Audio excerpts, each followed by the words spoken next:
राजर्षी छत्रपती शाहू महाराजांच्या पुण्यतिथीनिमित्त कोल्हापूर येथील राजर्षी शाहू छत्रपती मेमोरियल ट्रस्टच्या वतीने दसरा चौकातील ऐतिहासिक पुतळ्यास पुष्प अर्पण करून अभिवादन करण्यात आले। ट्रस्टचे अध्यक्ष तथा जिल्हाधिकारी डॉ. विजय राठोड यांच्या हस्ते पुष्पांजली अर्पण करण्यात आली। गेली 45 वर्षे ट्रस्टच्या स्थापनेपासून दरवर्षी हा उपक्रम सातत्याने राबवला जात असून राजर्षी शाहू महाराजांच्या सामाजिक आणि पुरोगामी विचारांना अभिवादन करण्याची परंपरा जपली जात आहे।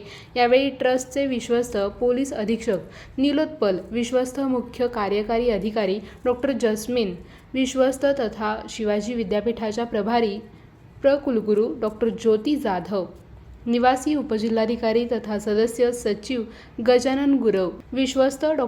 अशोक चौसाळकर, विश्वस्त तथा जिल्हा माहिती अधिकारी सचिन अडसूळ, प्रशासन अधिकारी राजदीप सुर्वे, व्यवस्थापक DM नांगरे तसेच पोलीस उपअधीक्षक प्रिया पाटील आदी मान्यवर उपस्थित होते। दसरा चौकातील अभिवादनानंतर शाहू स्मारक येथे अर्धाकृती पुतळ्यालाही पुष्प अर्पण करण्यात आले। तसेच ट्रस्टच्या कामकाजाबाबत चर्चा होऊन येणाऱ्या जयंतीनिमित्त विविध कार्यक्रमांचे नियोजन करण्यात आले। सन 1981 मध्ये स्थापना झालेल्या या ट्रस्टमार्फत दरवर्षी जयंती आणि पुण्यतिथीनिमित्त सामाजिक, सांस्कृतिक आणि प्रबोधनपर उपक्रम राबवले जातात।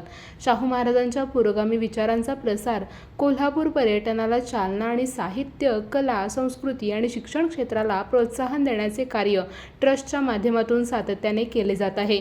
कार्यक्रमानंतर मान्यवरांनी छत्रपती शाहू समाधी स्थळाला भेट देऊन अभिवादन केले।